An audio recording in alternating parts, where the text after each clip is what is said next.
Good evening, everyone. Again, I'm so sorry for the goof up today. Technology does this to us, doesn't it? So, good evening again. Thank you all for joining in. Hi, I'm Anisha from Oman Book Lovers Club. Before we get started, a quick introduction. And even though it may sound repetitive, I have to repeat for the benefit of people who have joined us for the first time today. Oman Book Lovers Club was founded for the sheer love for books and reading, to borrow, share, exchange books, and meet fellow book lovers. That was the core idea behind starting it. However, the vision being to connect all things books in Oman, book places, book lovers, and make it one stop for all things books. All information, all book lovers reading. We have something for everyone. You want to connect with fellow book lovers and talk about your favorite books? Here you go. You want to share your books, borrow from other members? Here you go. You want to meet fellow book lovers? Here we have virtual meets for different genres. Read along book of the month, followed by a book discussion. And very soon, face-to-face meetups coming up. And all of this replicated in our kids club and teens club. Toddlers club also coming up soon. There are book reviews, recos, people seeking suggestions for books for themselves and for kids, members growing each other's TBR. You name it, it's here. So as you can see, a member can choose which activity they enjoy most and engage that. A happy space for book lovers in Oman. One of the things we started was live chats at OBLC. We did a couple of lives about what's happening at OBLC, and then we launched the season 1 on November 1st. The entire season with 7 authors ensures diversity in terms of age, gender, genres, and also the background of authors themselves. It began with a small idea as I connected with more and more authors to plan it. And as it was taking shape, one day I get a request to join the Facebook group from a gentleman who wrote in his question answers that he is an author and he lives in Oman. It was very interesting, incredible, isn't it? He lived in Oman, though not a local, and being Oman Book Lovers Club, having authors based in Oman was really, really interesting for live chats. Eventually, as days and weeks went by, I connected with more and more authors, and live chats shaped into something more concrete and structured, and we shaped it into a season-wide launch. Today is episode 4 of season 1, and we're talking to that gentleman, Mr. Matt Jardine, a British author based in Muscat. A little bit about Matt to start with. Matt is an award-winning British fiction and non-fiction author, teacher, podcaster, martial artist, public speaker who for the past few years calls Oman home. He's a Londoner born and bred, but has traveled wide, writing full-time, inspired by different cultures, their unique stories and points of view. His book, How to Be a Buddhist Millionaire, has won the Firebird Book Award, was a finalist in the Eric Hoffer Book Award, and received highest recommendation by the US Review of Books. Total books published, 2 non-fictions since 2016, The Hardest Path and The Buddhist Millionaire. 2 fiction books presented at the Frankfurt Literature Festival, release dates to follow. Time to bring Matt on. Hi, Matt. Hi, Anisha. First, of course, we're a couple of minutes late because, I had to do my hair, make sure it's all in place, make sure I look clean, all that sort of stuff. Hi, Anisha. How are you? I really wonder, are we going to talk about books and publishing, or are you just going to make us laugh all the way? I probably that. But actually, seriously, before we just listening to your introduction there, I know I mentioned it on the Instagram Live, but I would like to say it again. The amount of work you've put in for the authors with the book club, it's a lot of work. You've done a great job, and authors are not the easiest people to corral into one place. So thank you, really, for what you've done. You've done a fantastic job. Thank you so much. Really means a lot.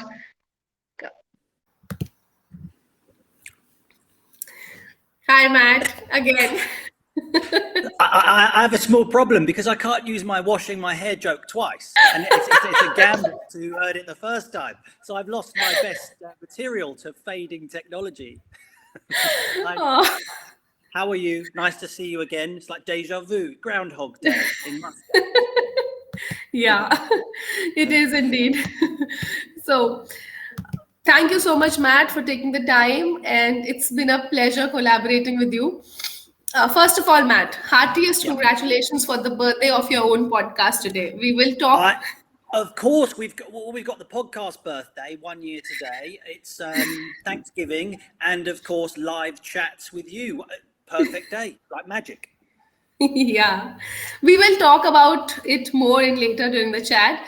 First of all, I would request you to tell us a little bit about yourself, who you are, what all have you been apart from being an author, and the very interesting and fascinating journey of Matt Jardine.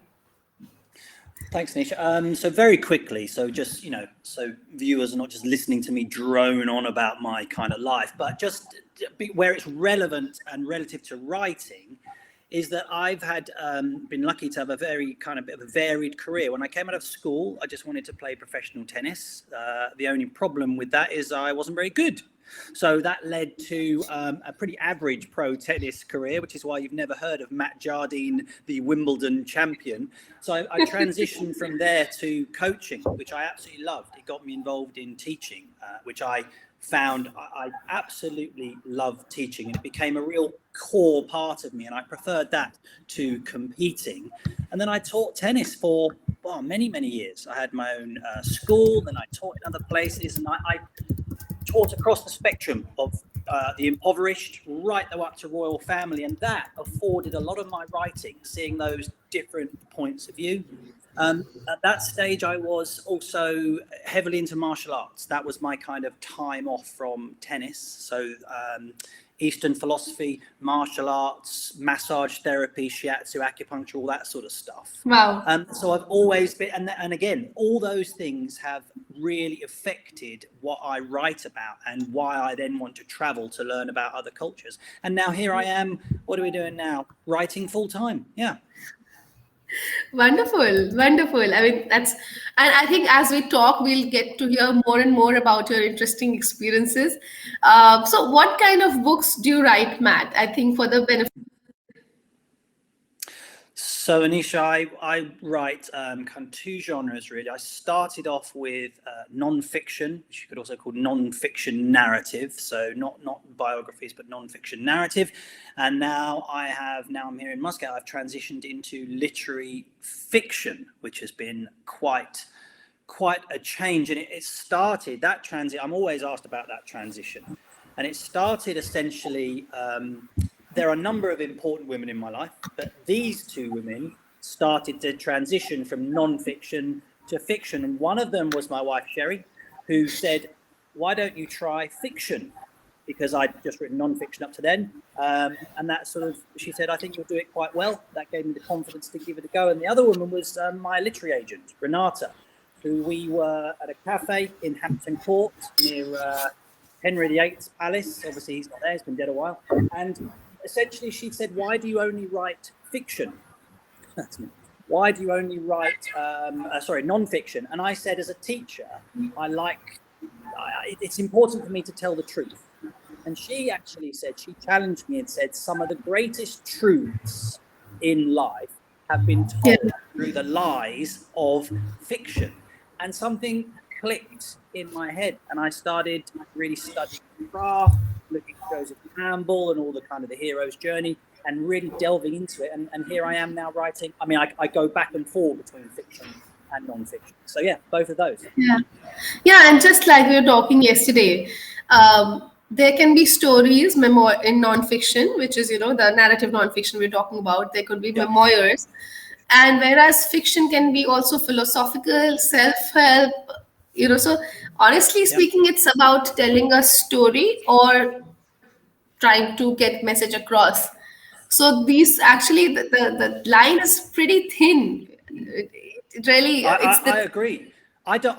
It's not only thin; it's almost non-existent. And in fact, now when you look at the crossover, I would say that my non-fiction writing, I would argue, has improved because of my fiction writing. And my fiction writing is very much informed with the research and the kind of the accuracy informed by my non-fiction stuff. So they work perfectly together and they enhance each other. So both kind of work back on themselves, very much so. It's been a... Like we said, with Matt Jardine, fiction marries non-fiction. Yeah, exactly. Who knows? I don't even know if I'm telling the truth or just making stuff up. That's my whole life. Yeah, because honestly, the categorization based of a book based on fiction and non-fiction, I think, is not really fair, because one needs to understand what the book is about and what you are looking at reading. You want to look, even if you want in a mood to read a thriller, there can be enough thriller in non-fiction category too, true crime stories for that matter. Yeah, I agree. So it's You about the actually kind. see that's sorry, Anisha, but you see where those lines are blurred now are with the things like Netflix and Amazon Prime, where you've got what I call the power series, the short series. Yeah. Because you're starting to see, because sometimes you come out the back end of a Netflix series or wherever and you think, was that true? Was it not true? And you're seeing now novelists or novella writers starting to get the confidence to do the same thing. Definitely. Yeah. So, where are these based on real experiences? What's the inspiration behind your books? And we can talk in more detail when we go book by book. But in general, what inspired your writing? I mean, I can't speak for other writers, right? Of course, I can only speak for myself. However, I cannot believe that writers are not essentially writing about parts of themselves. We see the world through a filter, right? And although we like to think we're making up characters and we're pulling out these creations out of the air, essentially what we're doing is rehashing our own stuff. So every one of my books is afforded by reality, by what now not all of the characters and the realities are mine necessarily, partly mine, partly will be friends and family, but what you've seen. But I would say, if I was to be really honest, I'd say all of the things that I write about I have seen, embellished probably for fiction, but I have seen and are there, so they're a kind of, you'd say, true, just embellished. Yeah. So just wanted to check if we have any. Okay, that's Sherry saying hi. Hi, Sherry. Thank you for watching. Yeah. There So, she is. All right. So, what kind of books do you read, Matt? And do you think that is also something that inspires or impacts your writing? So here's a really interesting thing, I think. My dad used to write poetry, okay? And he used to say that I couldn't read, as in I could read, but he's talking about learning to read as a proper reader, right? Until I was probably about, hey, it's Jamie, hello, mate. How are you? Until I was about 14. I mean, obviously I could read, you know what I mean? But to get into a book, and we were on holiday in Portugal, and I remember this clearly because he gave me Shogun, James Clavell, which is quite a beast of a book. And it was then that I really started to kind of fall in love with books. And I read all sorts. For a long time, I read kind of, I would say, non-fiction, really. It wasn't a massive fiction fan. But I come in and I go out. But I like stuff that inspires me. Sherry and I were talking about this the other day. What sort of characters do we like? And I kind of like the slightly downtrodden, sad characters, slightly damaged, that I, imagine this. I really, and it makes me cry. When I see an old man, and it has to be an old man, I don't know why, in a supermarket on his own, it brings tears to my eyes. Do you know what I mean? I don't know why. It doesn't happen with an old woman. I feel she can handle herself. But an old man on his own, usually buying carrots in a supermarket, makes me teary. So it's those sort of characters that I like to read about. Yeah.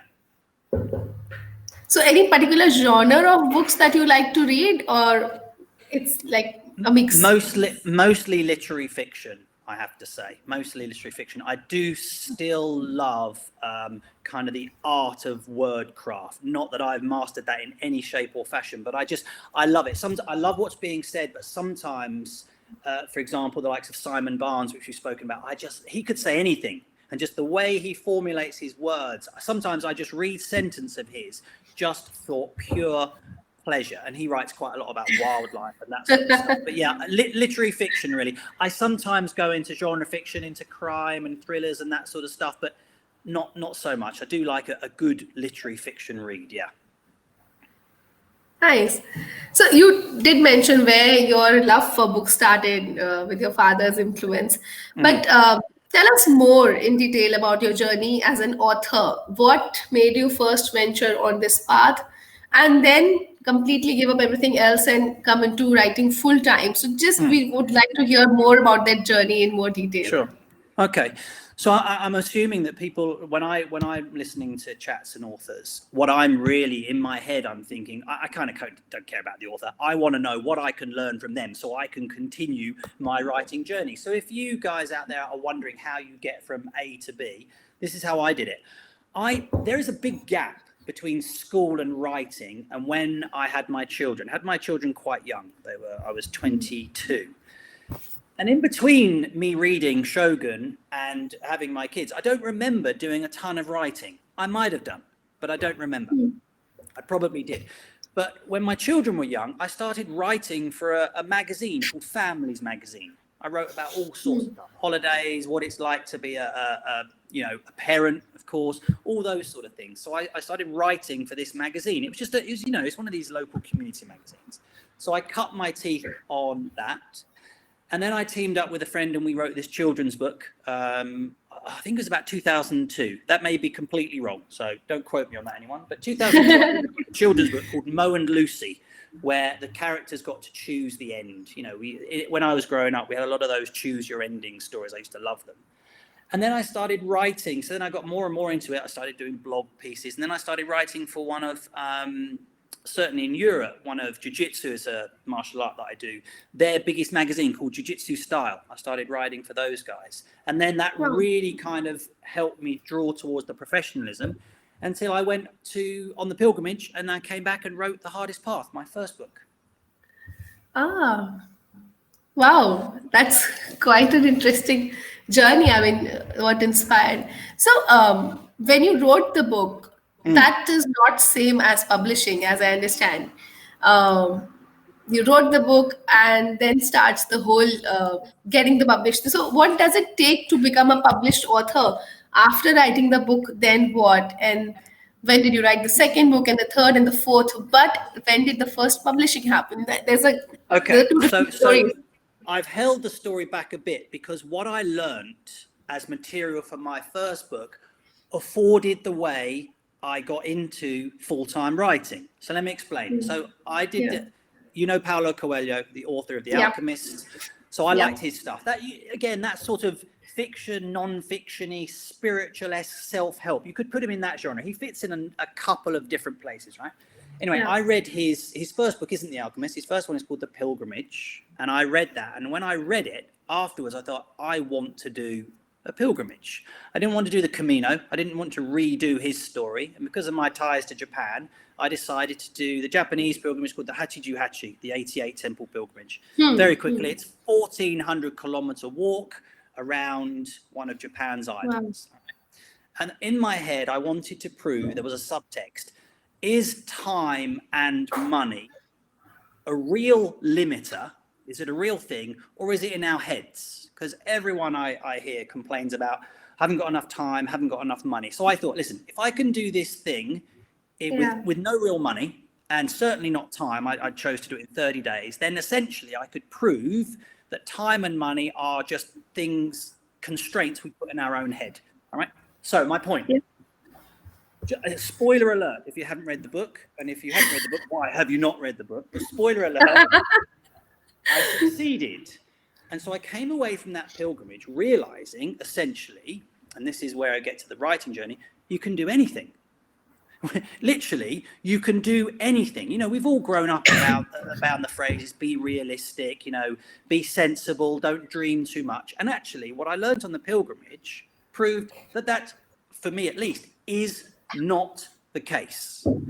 So when I came back, I started to test these ideas, right? Because when I came back, there were still bills on the carpet. I still had to pay for my children, etc., etc.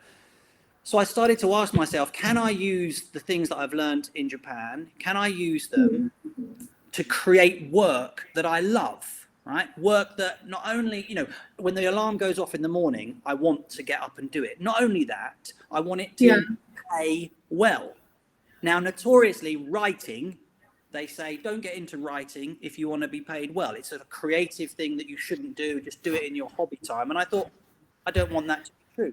So I wrote How to Be a Buddhist Millionaire, where I just basically threw myself into it, writing. Yeah. And then I interviewed a lot of people about how they live passionate, creative lives and make money, until eventually it made sense to me to do the ultimate, which is I'm just going to write full time. We're going to move away. We're going to give up all our stuff in London. Where should we go? Oh, we'll go and live near your mum in Muscat, and then we'll just hang out for a couple of years and write some books. And that was it.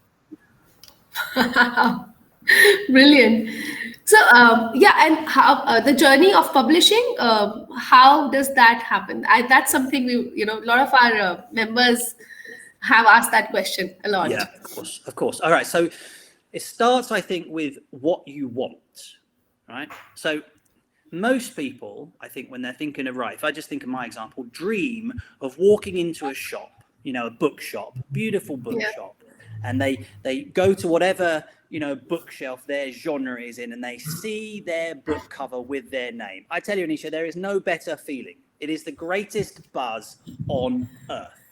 But I will also warn you this, that the majority of those books, 98% of them, are not self-published titles. They are traditionally published titles. Now, that leads us to another conversation, is that you can now, the barrier for entry into publishing is very low.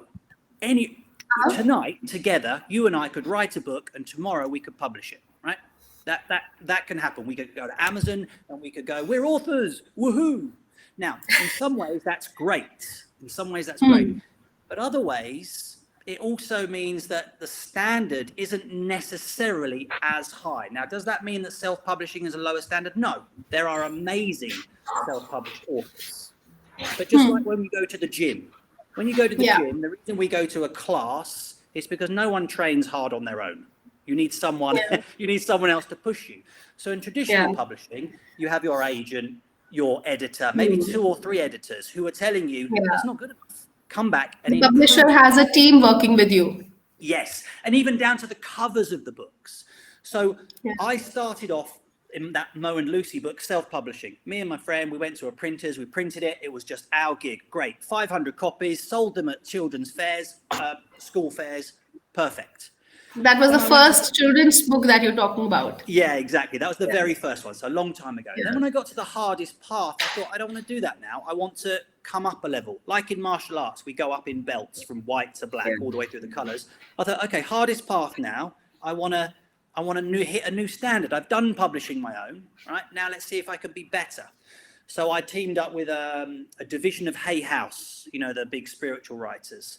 And which is my favorite, but apart from The Alchemist, of course, I like Scrooge. I do like Scrooge. Dickens' Scrooge is one of my favorites because of the characters in it. Anyway, you're answering the question. Let's bring that on. Yeah, I just saw them coming up. Sorry. Okay, Which is your favorite book? Can you just I love apart from Scrooge is one of my favorites. Yeah, but apart from The Alchemist. So what happens then is I decided to upgrade. So I teamed up with Hay House, which is a smaller, a Balboa Press, a smaller division. So now you're going through editors, not as many. It's not a very big house, and that published Hardest Path. So then when I got to the Buddhist Millionaire, I thought, right, now I want to do this properly. I want to be the person when I go in and see my book that's come through traditional publishing. So what do I need? And the first thing is an agent. If you really want to do it properly, I recommend you do an agent. So I teamed up with a literary agent, Renata, who is my agent, and she got me my first kind of proper, really big traditional deal, which now we're published with short books, and then she gets various translations around the world. And so now my standard is... Who are your publishers? Okay. I think there are 3 handles I'm tagging. So can you just talk about your publishers?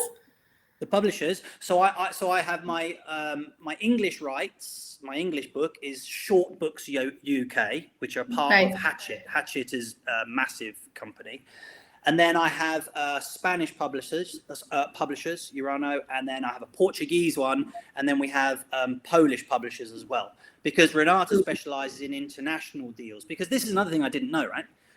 You don't, when you see on the covers 2 million copies sold, You think, wow, that's a lot of people in England buying your book. It isn't. It's worldwide. It's all international rights, which you all understand as a kind of, being in the corporate world previously. And so you start to, and the other thing I love about that is you meet lots of different people. The translations are different. The people you meet are different. The conversations are similar, but different, because every kind of community has their own slant. So, yeah. Nice. And where all are your books available? I would have asked this later, but then, since we're on that subject, Amazon, of course. Yeah, Amazon is. Oman's a tricky one, right? Because they, you can't get everything delivered here. But of course, all the Kindle stuff on Amazon. In the UK, all the bookshops, Waterstones. I think in America, Barnes and Noble. They're stocked there as well. But yeah, Amazon, for people who just like to shop online, Amazon is your best bet. Although I think Kobo is another online thing as well. But certainly in the UK and the States, in the proper bookshops is where it's available. Right. So typically, as I have heard from a lot of people, you send your books to publishers and then you wait. Did that happen to you? Yeah, of course. That's what we're on right now. So for the fiction ones. Oh, tell me. With How to Be a Buddhist Millionaire, the wait wasn't too long. I don't know. Renata will correct me on this if I get it wrong, but I'm going to say 4 months, right? I think. Okay, that's all. That's good. That's not too bad. But with these two that I've written now, the fiction is much longer, and it's really weird. Because let me tell you this story. This is important. I once auditioned for a film called The Power of One. It was an amazing film with a guy called Stephen Dorff. Okay, it was a film about South Africa and a box. It was fantastic. Anyway, I queued up outside a theatre, and the directors or the casting crew came along and looked at different people, and they said, "You go in, you go in." Right? They got to me, and I didn't get in. Right? They said, "No, they'll send you off." So I went to the back of the queue, took my jacket off, and turned my jumper inside out, so it was a different color. Does that make sense? Okay. The same woman, you're trying to picture it. So I've been sent away. I'm not going to get in. I'm not the sort of face they want. I went to the back of the queue. I'm just wearing something different. The same woman sees me a second time in different clothes and said, "Oh, you're perfect. Go." So, right. I swear that is a true story. And my point with writing is this. You cannot tell if the person who's reading your stuff, if you're just a good fit for them. So when you're being turned down or rejected or whatever you want to call it, it might just be that your voice, your tone, your style is not fitting their kind of, what they're looking for at that moment. And a lot of people give up. They think there's something wrong. Now, you do have to make sure that, okay, there's one question to ask. Are they turning me down because my writing is bad? You have to be honest enough to ask that. But sometimes you just have to wait until the right time comes along, which is an idea behind the Buddhist Millionaire. Sometimes you just have to let it go, write the book, walk away. If it fits, it fits. If it doesn't, I don't care. I'm writing a new one. So we have to talk about the Buddhist Millionaire a lot more. But before that, just one question that I want to really ask you. You do a lot of things. You're still practicing martial arts. I keep seeing your posts. So how do you manage a schedule for writing? Because while you say you are full time into writing, but you do have other things that you're doing. So how do you strike a balance with everything that you do? So I have a very, very strict and definite schedule. So Sherry leaves for work at 6:10 or something ridiculous. About 20 minutes later, I get up. I go and do my meditation and prayers and all that sort of stuff upstairs. It's about an hour. Nice. I come down, coffee, croissant, into the office. And then I write for about 3, 4, sometimes 5 hours if my brain can keep on it. So that's up to just before Sherry comes home from work. And then my day is done. I've found out that my best writing is done in that. So when you can't get hold of me, Anisha, it's because everything's switched off and I'm just doing that bit. I understood that in the last 1 or 2 months that we've been in touch. I just used to know, even I could see on WhatsApp, last seen like Yeah. 3-4 hours ago. So I knew this is his busy time and I would get a response only after that. So now I know.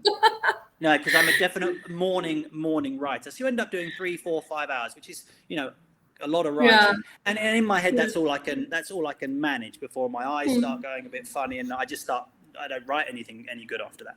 And then that leaves the afternoon free for me to have my life, in the evening to train, because as much as I love martial arts is as much part of me as writing, but it also keeps me fit and healthy Yeah. enough to come back the next day and write. And I think when you're for me anyway, when you're writing full time, balancing everything is absolutely vital. But you just create your own routine.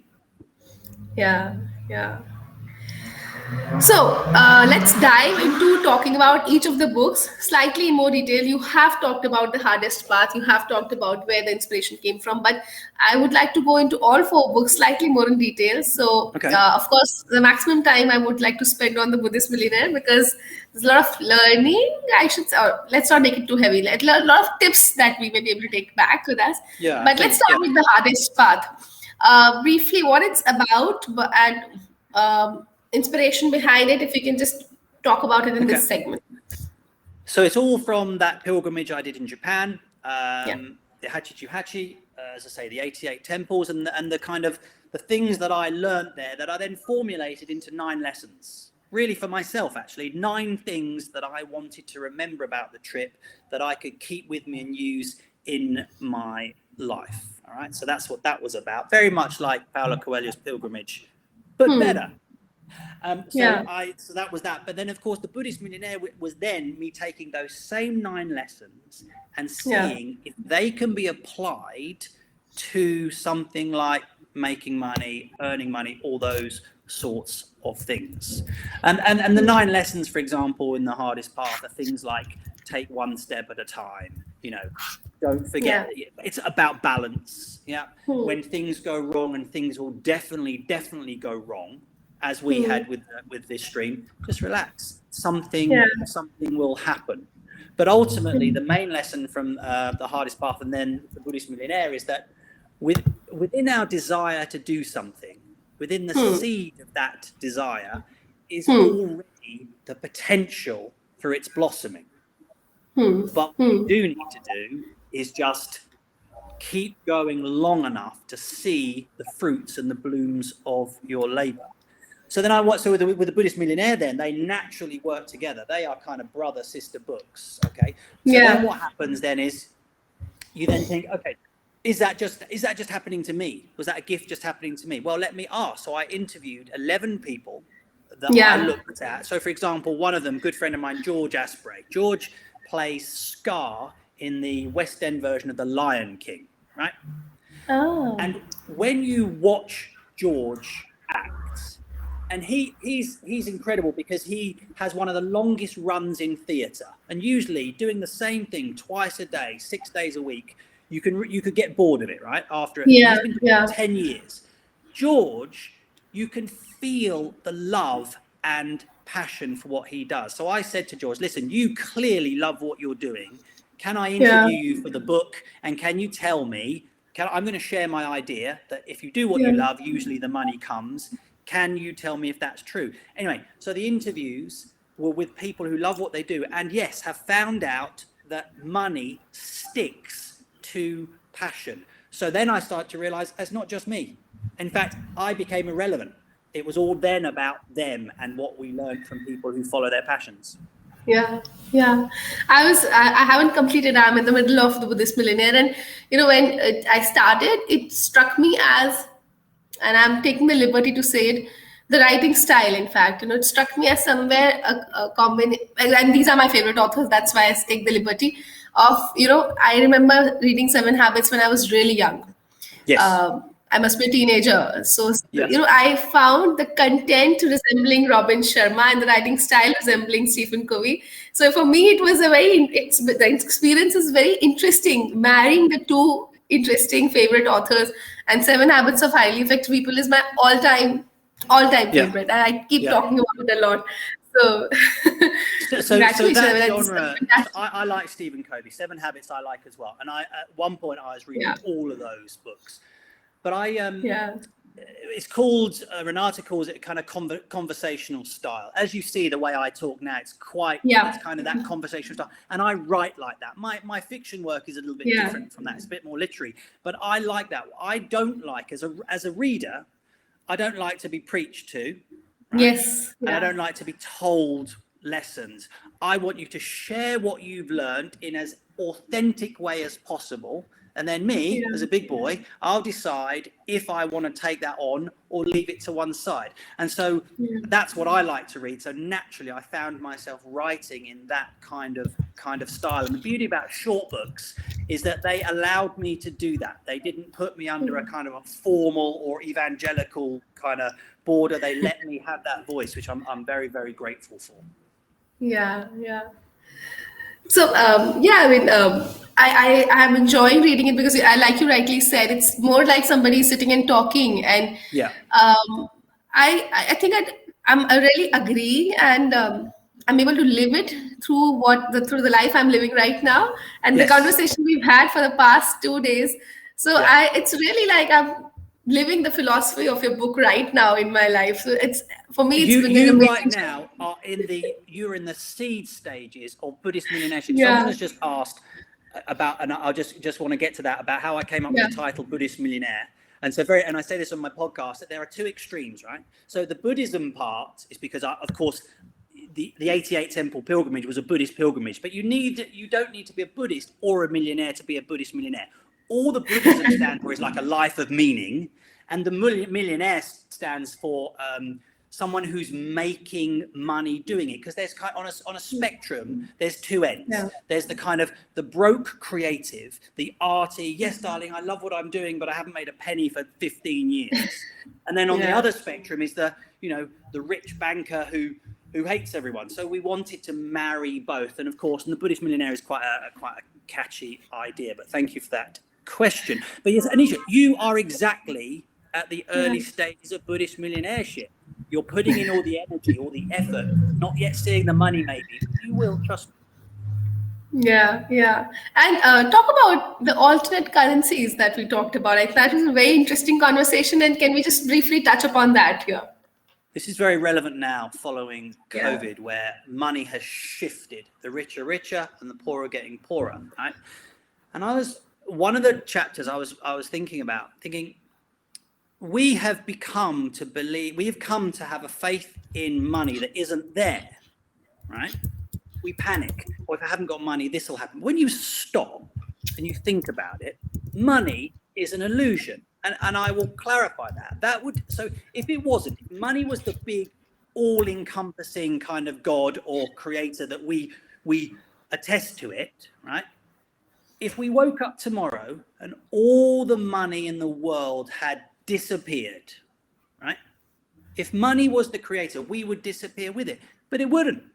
The sun would still come up. What we would have to do, we would have to then learn to farm, and we would go back to trading, and we would have to use our physical resources once again.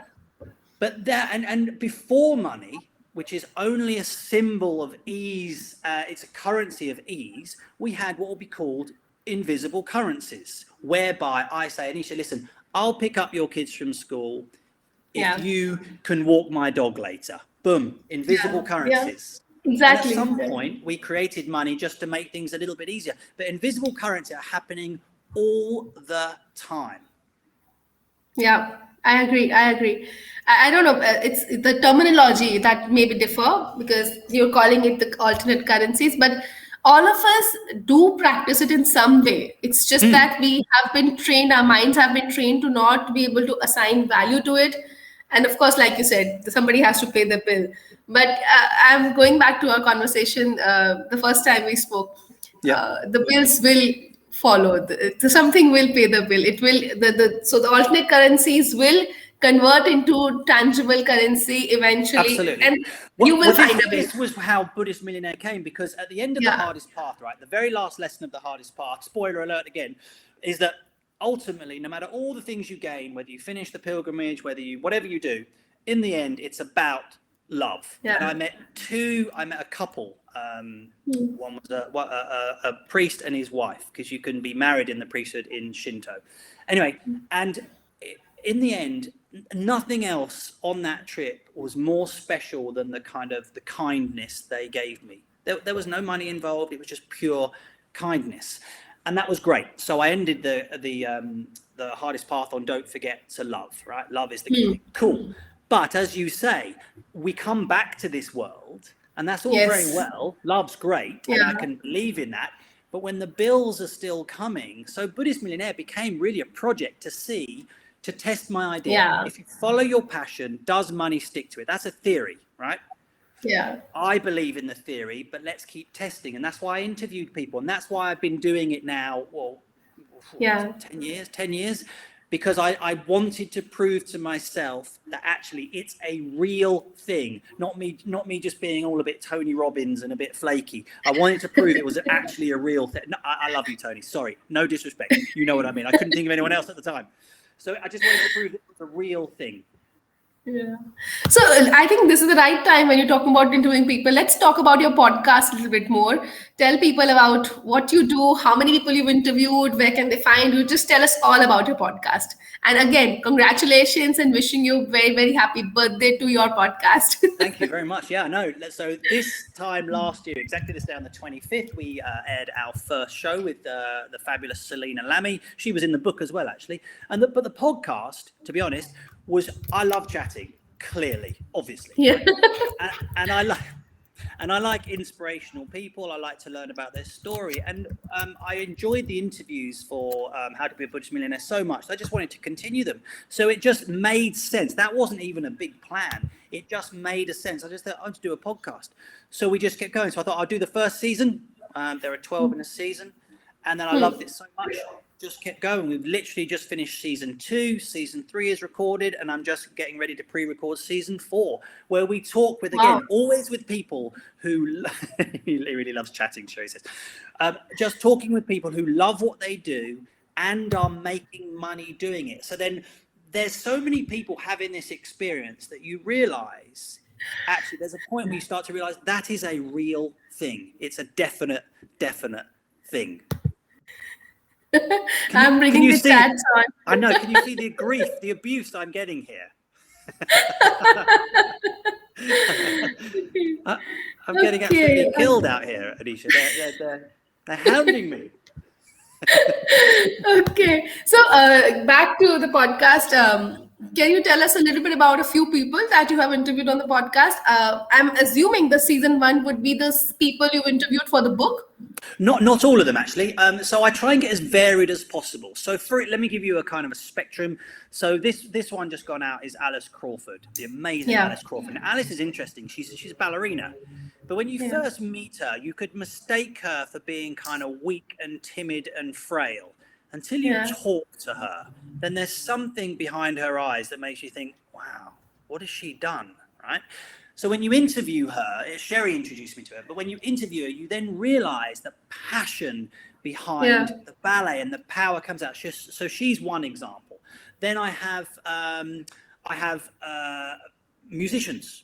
Mike Clark, another guy I met just via the kind of karate scene, actually, had no idea. And then he released an album, which honestly, Anisha, I bought it just because he was in the karate scene and I like to help out people where possible. To be honest, I thought it was going to be rubbish, but I wasn't going to tell him that. The album is exceptional. It's gone into my top 3 albums of all time. And again, I started to realize, wow, you just don't know about people. So I interviewed him, for example. Then I interviewed Selena Lammy, just saying, who was in the corporate world until she realized I'm just not spending enough time with my boys. So she completely Buddhist millionaired, made the transition into coaching, coaching people, life coaching, etc., helping them out with their own businesses and their lives. So I try and get as broad a spectrum as possible, young, old, boy, girl, all manner of people. Nice. And the podcast is available on Spotify and Google Podcasts? Spotify, Anchor, iTunes, all the usual suspects, Google.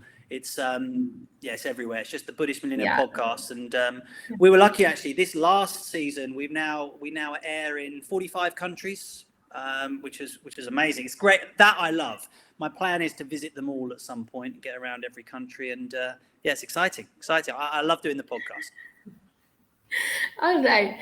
So the next thing I would like to talk about is the 2 fiction books that are coming up. Before that, would you like to share, I wanted to delve into this, the 9 fun facts that you shared with us the other day. Let's talk about any one that's your favorite. Where are the fun facts? Oh, yeah, we did some silly fun facts, didn't we? I did the one. I told you the one. I just auditioned for a blockbuster movie with Stephen Dorff. Yes. I tell people that you told us about Dorff, it. Yeah, he beat me to the audition. No, he didn't really beat me to it. I don't think I got past the door apart from that. But that's my other fun fact is my favorite color is blue. I like blue. I like blue, like sky blue. You know what I mean? It's kind of nice color. What else? I can hold my breath for almost 3 minutes.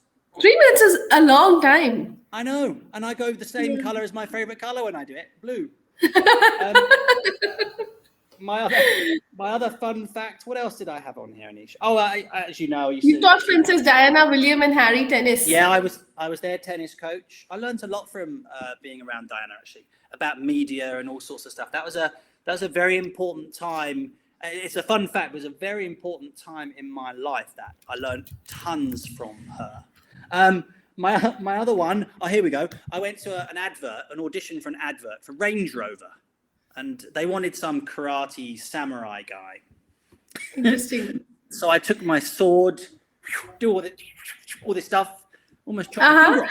Almost took my finger off, clean off. And I had to hide it because the last thing you want to do on your audition is chop your finger off. So they're going, "Are you okay, man?" Yes, I'm fine. As blood rushing down my white suit. My God. But you managed to save yourself.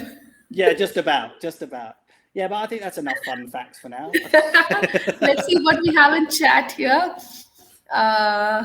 Sherry.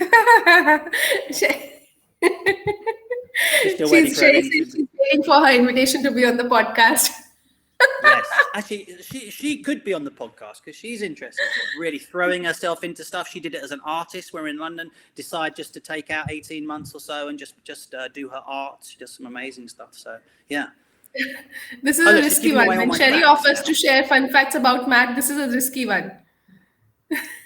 What? Yeah, exactly. I don't like scary movies. I don't like scary movies at all. Yeah. I watch them like this.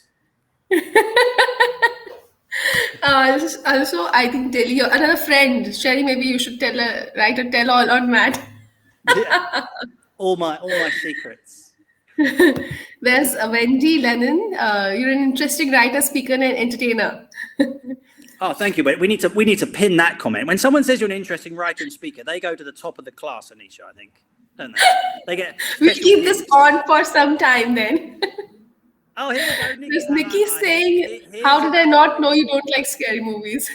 I know. Now Nikki, who's just joined us, is another very, very important woman in my life. But yeah, she knows I don't like scary movies. I just can't. And it's not even just scary movies. Even anything with slightly scary music, I can't do it. I don't like it. Yeah. Oh, so well. Another comment here. Let's take that. Delhi's Bhutha says you are such an inspiration. Thank you so much. She goes to the top of the class as well. This is all the hired help. Thank you, Denise. Lots of love. Wow, you win. Before we go back to talk about the fiction books, let's take up this that we will anyway going to talk about later, but let's take it from here. So what next? Fiction or inspirational? We will talk about the 2 fiction books, but apart from that, what are you writing now? So right now I can't give it fully away because it's got to go through an agent. But I'm writing a narrative non-fiction. That's interesting. Yeah, it really is actually. And I told you that my fiction has really improved my non-fiction. So it's a real narrative non-fiction about a fighter. Mixed martial art. I can't give any details away publicly because we've got deals to do, etc. But about a mixed martial arts fighter with a very interesting story. Now, here's the thing about this that you'll find interesting, Anisha. When I was first approached about this, I was very clear. This is in relation to the fiction stuff earlier. I was very clear that I don't really want to do an autobiography. It's not my thing. It's a bit staid, a bit academic. But I said, but I do want to find, and I call it finding the gem in the story under the story under the story, right? Yeah. And that takes, and this is what we were saying earlier, where fiction and non-fiction blur. Yep. And it took me a while and a lot of dog walking, a lot of swimming to finally get the story under the story under the story, which I'm writing now. And I love it. I love it. It's a massive challenge, but it's really fun to do. Yeah. Awesome. We are looking forward to it. First, the 2 fiction books which are yet to be published, and then, of course, what you're writing now sounds very interesting, and we will wait for it, although it's difficult to wait. So, coming back to the 2 fiction books, I have excerpts from it with me, but why don't you tell us a little bit about? We heard from you how it came up, but just for the benefit of the segment, if you can just repeat with that, and then tell us a little bit about the 2 stories and what inspired those stories. Are they based on real incidents around you? You told me about one, so if we can talk about that. Okay, let's start with the first of those, which is called Song for Cindy Seaway. And I will give details, but there are people on here whose essentially it's their story, right? It's not an autobiography, but it's as true as the people on this thread, right? And I was standing, so Sherry's mum, Wendy, who's on here, has a beautiful house in Durban, South Africa, with a massive garden. And at the end of the garden, it looks out onto a gorge, right? And I remember being with Sherry when we were there. We were visiting, one of the first times we were visiting her dad. And I remember looking at the garden and thinking, so in writing, you have the 3 C's, right? They ask you to, develop contrast, character, and conflict. And I looked out at this gorge and I thought, nowhere has the 3 C's more than South Africa.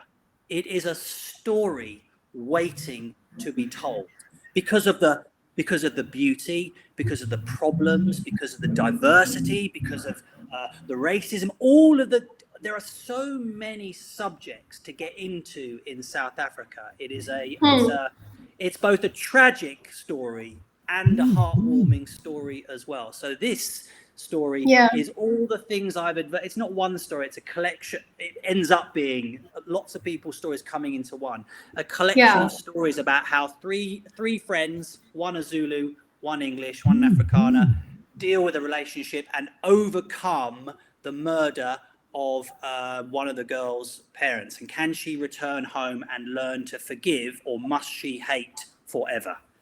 So the inspiration came from what you just shared with us, but the story is fiction, of course. Yeah, if you had to put a percent, it's inspired by. When it goes out to publishers, will be inspired by, but it's close to 80 to 90% truth. Wow. I'll take the liberty to read the excerpt that you had shared with us. 15 years after her mother's murder, Elizabeth Agnew returns to South Africa. Will she hold on to the hate and anger she has used to survive her grief? Or will she face her mother's killer and allow him a second chance at life? Yeah, it makes me a little bit teary because there are a lot of important parts of this book. I really want the right publisher to pick this up, Anisha, because this is a special, not because it's mine, definitely not because it's mine, but because it sounds and because of South Africa. I want the right person who loves South Africa, loves the story that we're telling, because it's essentially about peace and reconciliation, which was Nelson Mandela's whole goal in 1995, I think.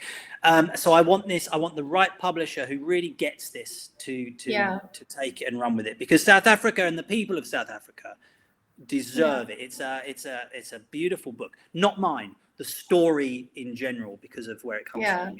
Yeah. I mean, even in the 2-sentence excerpt is quite inviting and intriguing, if I may say so. So, thank you. Waiting to read it. The other one.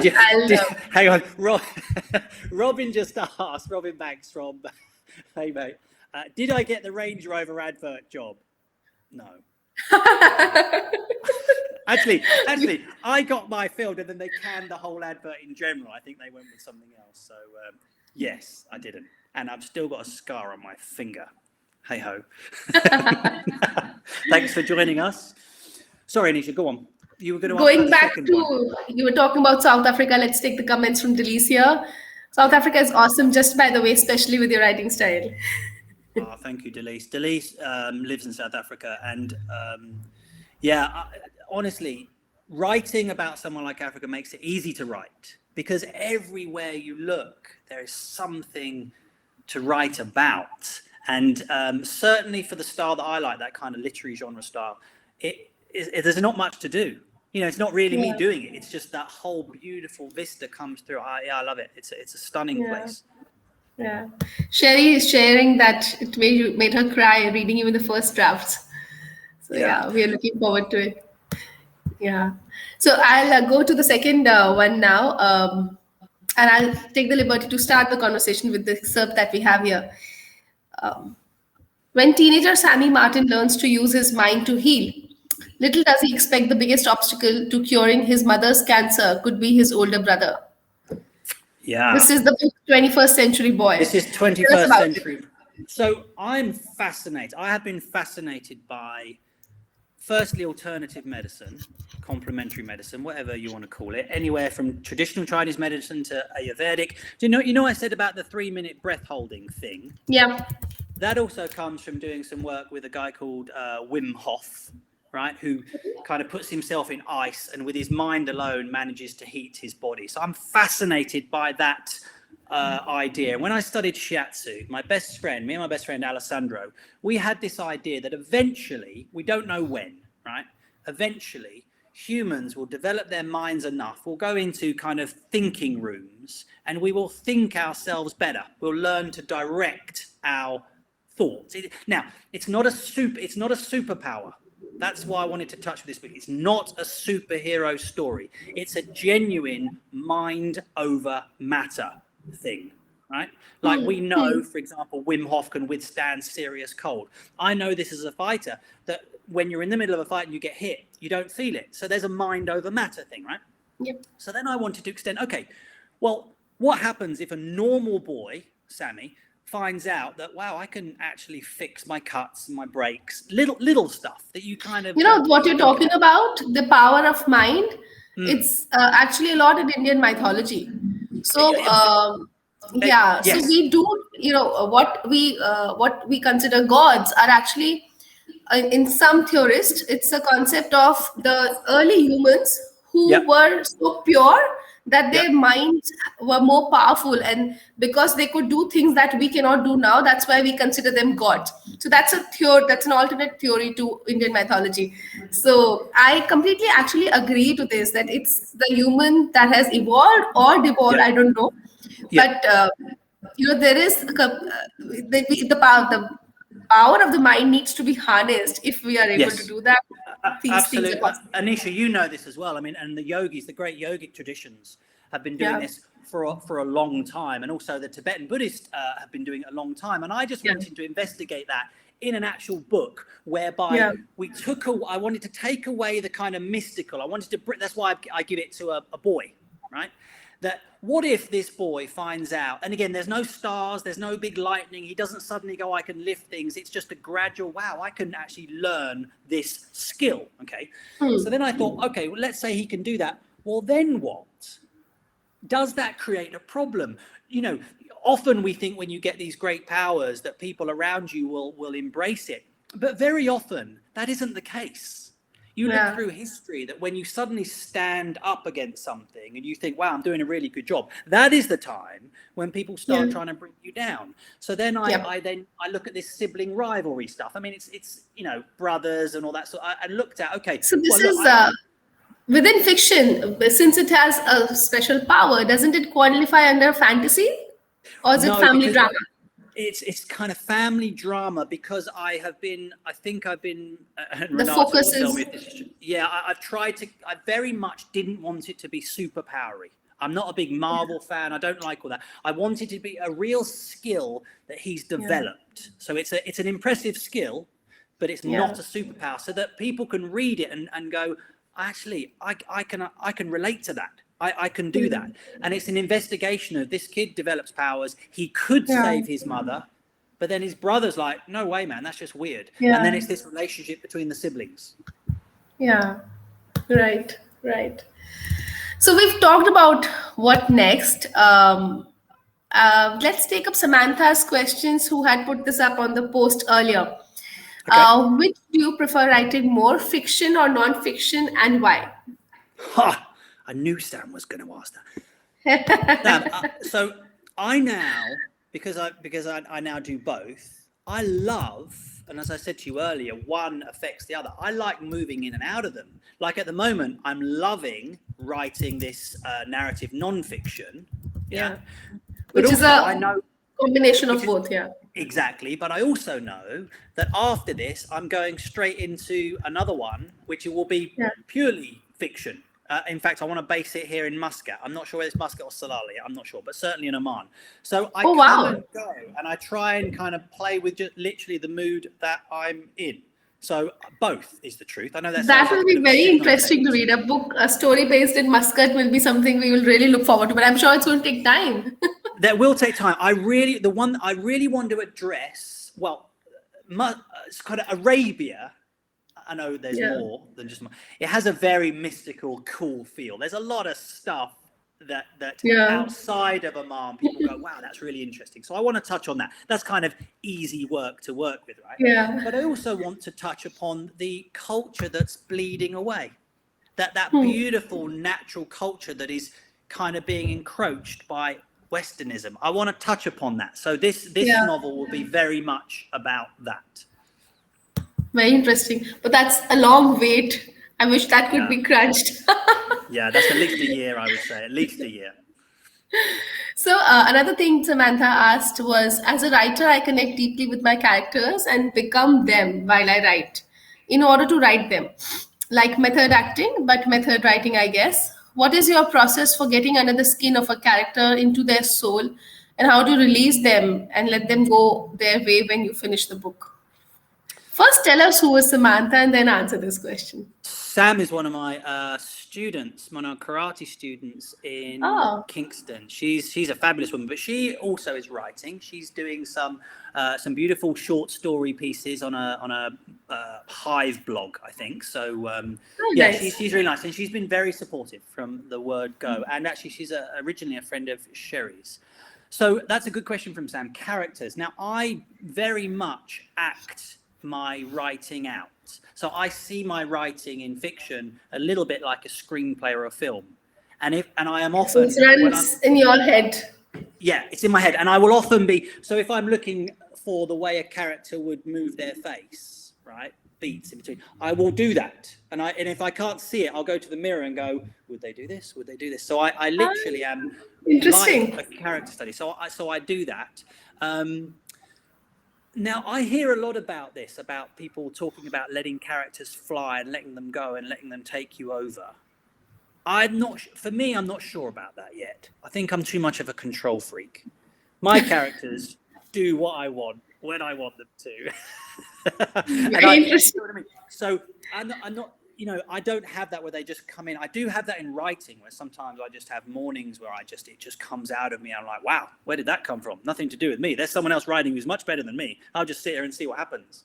But the characters themselves, I know what I want them to say, what I want them to do, and where I need them to be. Yeah. So going back to your previous point where you say that you actually go to the mirror and do it. So I am guessing there's a discussion going on in the book club also. The authors who are also screenwriters, their books are slightly different. Yes. And I'm sorry, I'm talking to an author, and I don't know if it's a very appropriate thing to say, but people who have been screenplay writers, their books have that quality, that very movie-like quality of captivating the interest by every word and every page. I'll take the example of The Silent Patient for that matter. And there are many such authors and many, who are also screenplay writers. I'm guessing your fiction book might have that element, because the way you're describing your process, I think your writing is also going to be that captivating. Yeah. And it's a really good point, and something still this early in my writing career that I'm playing with, right? because I love, as I said, I spoke about Simon Barnes, who just sometimes you read a paragraph just for the joy of reading a paragraph, right? Yeah. And I do love that. I absolutely love that. And when I first wrote Song for Sindisiwe, which was called something else, An African Tragedy, I think, it was way too flowery. It was just like, don't do that. I got very told off by Renato. Just don't. It got scrapped completely. So that's when I started to look at this. Essentially, just tell the story, right? Yeah. And actually, in my head, as I just tell the story, I have to see the story, and then it becomes that kind of screenplay type stuff. And for me now, when I give my books out to early readers, and I'm talking about not reviewers, but people who you're just checking it, my yardstick is this, and I send them a questionnaire. My yardstick is did you ever want to put the book down? What I want to do is for the reader to drop so far into the story, right? Yeah. That there may be better writers, there may be more, beautiful words, but for me, I want my readers to drop so far into the story that they lose time, they cry when I want them to cry, they laugh when I want them to laugh, and they get angry with the characters when I want them to get angry. That is what I'm attempting to do. Whether or not it happens is another issue. But that's what I'm attempting to do, for sure. Yeah, I agree. With books and with movies, for that matter, somebody may say this book is not good or this movie is not good. But if you feel that, so for me, the definition of any entertainment being good or not good is you may not have liked the story. You may not have liked the kind of story that is being told, and that doesn't resonate with you, so you didn't like it. But good or not good is to be judged by how much were you impacted by it. Absolutely. If you did not like the story passionately, which means the book was really good because it affected you that much. Yeah, that's a good point. And I've actually seen some of your threads, which I like, which I appreciate a lot on the book club, is that you can tell how much you read by how, even though you might not like something, you appreciate the work that's put in. And I agree with you. Yeah. Sometimes you might not like the subject or whatever, but ultimately it's about, are you dropped in to the story and are you involved in the story? For me, that's the holy grail of writing. Agreed, because you see, I would never, for an artist, for all art forms, for no book can be good or bad. It can be, it's not for me. So I'll take an example of The Silent Patient, which is most recent read. It's a fabulous piece of work. I mean, it's beautifully written. But if I had known the subject, would I have read it? Maybe not, because that's not for me. I don't enjoy such subjects. Sure. Exactly. So I wouldn't say the book is bad. Book is absolutely fabulous. I wouldn't read another one of the similar genre because my preference is something else. So that's how I would. I agree. And we had a thread earlier, didn't we? We're talking about Dan Brown, and I have massive respect for Dan Brown, right? Yeah. My dad reads that sort of genre all the time. It's not my thing. And I think, and Dan admits himself, there are much better writers, and I always stack this against Simon Barnes, but what you have to respect and appreciate and admire and aspire towards is the way Dan structures a long book, because that's when you try to structure even 80,000 words, you realize how hard that is to do. When you're starting to head into his 130s, 140s, you start to think that's a different brain, and you can't have everything. I don't think you can have super excellent words and structure. If you can, great. I mean, that's one of those books, right? But and my most favorite author is Dan Brown. We have been talking about it.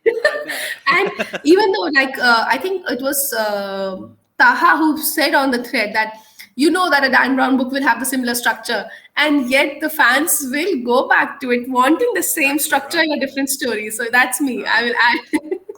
But that's my dad. That's the whole. So one of the people we put on the podcast was Carol Wyatt, kind of the queen of thrillers and crime. She just crossed 1 million copies sold. She's a fascinating one, right? She's on the podcast. I can't remember what number. You'll have to look at it. But anyway, she writes that genre, and it is all the same. There's only a certain amount of times you can kill someone, find out who did it, and have a little plot twist. But even so, that is a massive selling genre through airports, through bookshops, because it's an easy read. And even J.K. Rowling, as Robert Galbraith, same kind of stuff. But Yeah. I would argue that it's even the number one selling genre. And that's where a lot of commercial, I have no problem with commercial fiction. Some literary fiction get really like, oh, it's commercial fiction, they're just making money. Good for them. You try and write something that's sellable, it's very difficult to do. Yeah, true. I'll just take a comment from Facebook here. Your friend says that sounds like you, Nikki Juiced. Glad to see it. So I think this is when you were saying you were a control freak about your characters. So, yeah, absolutely. A control freak as a karate teacher and as a character. Actually, we've just seen, we were just talking about Selena, one of my guests on the. Yes. She's just joined in. She's got a little wavy hand there. Hello, Selena. Thank you for joining. Selena. How nice. So I think there was one question left from Samantha. When is Cindy happening, being published? I'm so excited for this book. So it's out with Renata. So it's gone out to Frankfurt. So this is how this works now. This is kind of the agent's work. They now go out, pitch it. It goes out to all her contacts. And it is how long is a piece of string? I did have a conversation, so giving you, if you want the inside scope, because that's quite interesting for publishing. I spoke to Renata. I said, listen, are we going to get a deal for this? Or shall we just self-publish it? Pull it and just self-publish it? She said, well, absolutely not. Absolutely not. This has still got it's still got plenty of life in this yet, because that's my goal. I want it to be a traditionally published book. So it's had some extra tweaks. I actually changed the point of view. It was third person, it's now first. So I changed that. And now it's Anisha, it's a waiting game, which this is something I'm now learning to manage, because once the book is written and out, you now have no control. It's almost nothing to do with you. I'm talking about me. You have to trust whatever sources you believe in, because you don't know where it will fit. And this is now when I end up back in my hardest path and Buddhist Millionaire brain. One of the rules in both HP and Buddhist Millionaire is to let it go. Once you've created, let it go. My job is not the publishing world. My job is not to have an editor fall in love with it. My job is to get up in the morning and write the next book. We'll see where this lands. So Sam, I don't know. After all that long, I have no idea when it's coming out. Sooner rather than later, I hope. So I think Daniel Frost says hi. Hey, I'm here as well. Thanks for joining, Daniel. Sonia Ashwani, thumbs up on, I think, something we're talking about. Thank you, Sonia, for joining. Thanks, Dan. That's Sherry and Selena. Stick to your guns. They're chatty. I like these chatters. They're great. All right. I think we're done with the questions from Samantha. I think that's it. Anything else that you would like to add? And of course, on live, I'm holding you to this promise that one day, someday, when the time is right, you will help me connect with Dan Brown. I will. I'll help you connect. Bearing in mind that we shared the Melting Pot forum online. Yeah. So it's not like I'm the first number in his contact field. But I'm saying help me connect with Dan Brown, and I'm saying when the time is right. I just do what I can. Anisha, I just wanted to say before we wrap up, because I know a lot of people who watch, because we do quite a few of these. A lot of people who are watching, they too want to write. Yes. Right? And they're looking to see, how can I get it done? And I would say to those people, this sounds really simple advice, but it is, just write.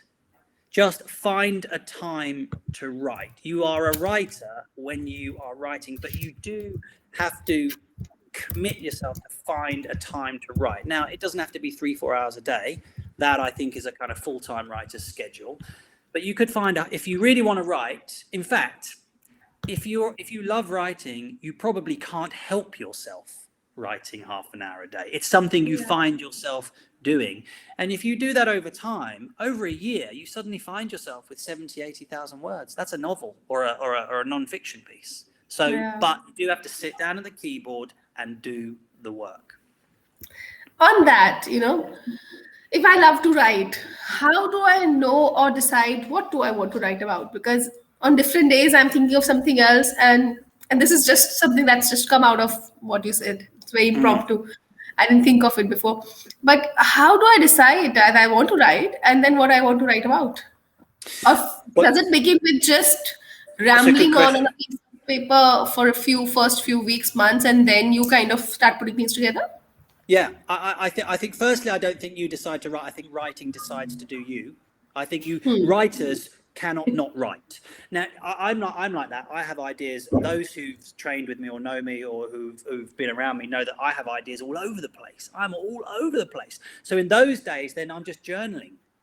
So I'm writing, but it might be just a mix match of different ideas that come out. And then there's from time to time, there's an idea that you go, oh, actually, I really want to get into, like with 21st Century Boy. There was just an idea walking the dog. But then I thought, actually, I wouldn't mind getting into that mind over matter. And then as you investigate the relationship between the brothers, you think that's quite interesting. Is that anything like my brother? And then you start to go down that rabbit hole. And then you find all those, the reason we're fractured is because we're not focused on something because we're not ready. But I think when it's time to focus on an idea, you're then involved in it and you'll find yourself writing it for sure. I think that what you just said sounds like just any other idea in life, you know. You want to do 10 different things and then you start narrowing down, okay, this, and then a story within a story within a story, finding a gem. I think that all kind of builds together. Yes. Yeah. No, I agree. And I think the key is for people just to remember that it's really easy to look at someone who has a title, you know, CEO, author, I don't know, whatever, right? And think there's something special. Trust me, the people on the side of this screen in chats know how unspecial I am. Right? but what I will do is work until I get it right. So my point there is it's not about me and my determination. It's about you and the person wanting to write. Just go for it. You don't have to bring anything special to the table. You have to come to the laptop, sit down and write. Nothing else needed to do. And then you'll improve over time. Yeah. Selena has a kind comment. Selena, you're an inspiration, man. Jardine. That's another one going to the top of at the top class. With a thumbs up and a heart as well. You go above the others, I think. Yeah. Brilliant. So I think from my side, we've come to an end. Anything else that you would like to share, Matt, before we wrap this up? I said it at the start of the last opening. I didn't say at the start of this one, but I do want everyone to know how much work you put into it. This Oman Book Lovers Club is relatively new as well, and you have built it up. You have very high, in my view, you are Buddhist millionairing, if that's a thing. You are Buddhist millionairing, and so thank you to you, of course, because I do realize it's a ton of not easy work, and then when technology goes all over the place. So thank you for your efforts. Yeah. I'm very grateful for this time to chat. Thank you so much. It really means a lot. Your very kind words. Yes, it has become a full-time thing for me. I was doing some other stuff since I came to Oman, but I just chose to give everything else up to dedicate my time 24 hours by 7 to Oman Book Lovers Club. I'm enjoying this. My family's enjoying it. My daughter's fully invested. You know, when people come to borrow books, she does very beautiful artworks on the paper bags. She chooses the bookmarks. And she helps me bring out books which have to go out. We do a lot of book borrowing here. And she gets a lot of books to read. That was my core inspiration of starting this Facebook group. I was looking for books for my daughter because my whole collection was back home in India, which I couldn't get when I came the first time. Sure. Yeah. And I said, why should I have to buy books? Because the kids' books keep rotating. And I have already lakhs of rupees invested in books already back in India. So I didn't have an inclination to buy. I didn't have space as well. And that's where the idea had started to, I said, why buy? Why not borrow and share? And that's how the book club started. And the core thing was to get books for my kid, and that's what's happening. All of this, everything else, the kids club, the live chat, the virtual meetings, everything is a bonus. So, but that isn't that exactly an example of Buddhist millionaireship? You had a goal: get books for yourself and or your daughter. You did the goal. You got on with it, not knowing how that was going to work. You had no idea. It works, and now it's evolved to something else. That is Buddhist Millionaireship 101. I should get you on the podcast. Absolutely. Ever since we have spoken the first time, Matt, when we talked about this concept, your sentences, whatever we spoke, has constantly been on my mind. I've been reminding myself everything that we spoke about, and I'm trying to practice it. That just keep following your passion. You'll find a way. You'll find something for yourself. The path will get created. Just keep following what you are doing. And I see your numbers going up, and the projects are changing. You didn't have live chats, and it's growing. I told you, in the desire, in the seed of desire, is always the potential for growth. You're going to be a superstar. Then you'll forget me. You'll be like, no, he's not coming on. Never. And let me sound very award function-ish. I would really like to thank my husband, and I'd like to take this opportunity. He's been really, really, really supportive. He was the one to really push me a lot to launch the live chats. I was Where is he? Is he there? He's there. Put his face on. Say hi. Majid, say hi. I have not done this before, but let's do it. Majid, if you're watching, say hi here. So he has been extreme. He pushed me to my limit. He would come back home and say, why is it not happening? When is your live chat starting? But I was still trying to figure out Facebook, Instagram, how to do it, what to do it.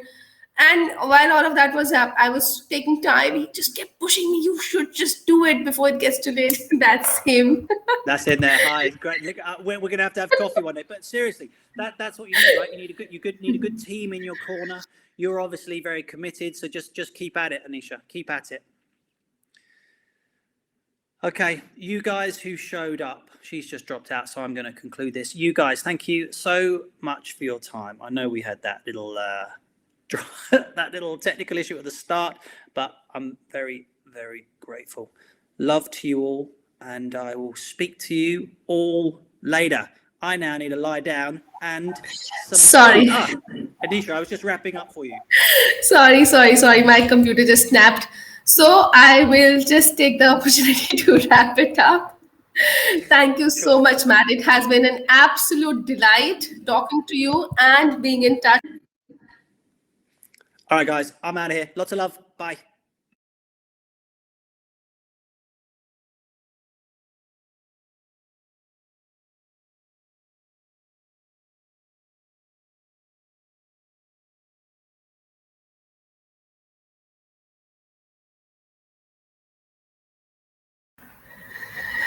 Thank you, everybody, for joining. Matt has left. Thank you so much, Matt, for today. It has been an absolute pleasure. Please tune into the next episode where we will talk to historical fiction author from the UK, Louis Fane, coming up on December 3rd at 4 p.m. Thank you so much, everybody, for joining and making this a wonderful chat today. Thank you and good night. Bye-bye.